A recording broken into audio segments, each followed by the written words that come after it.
guys, this episode we're going to be talking about how to deal with fragment caching and permissions. So let's take a look at a quick example here. I have a post controller. We render out the posts, and if you're the owner of the post and you're logged in as your user, you'll be able to see the edit and delete links. Now, if you are not logged in or you're a different user, you won't see those edit and delete links, and we want to hide those and show them conditionally.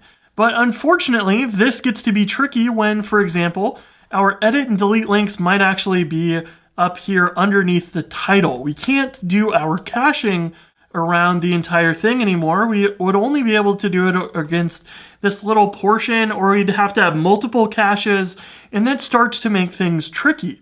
So how do we deal with a situation like this where we need to hide links and show them for certain users? So let's talk about doing that in a different way.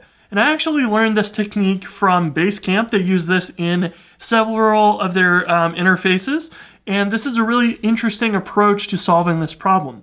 Now, the way we're going to do it is we're going to actually take this HTML and we will render it out always. But instead of always making it visible, it'll be hidden by default. And we can use JavaScript to actually look at the current user's ID and the owner of this post and hide them by default. But if those two match, we will show that and remove this hidden class. So let's talk about how to do that with JavaScript.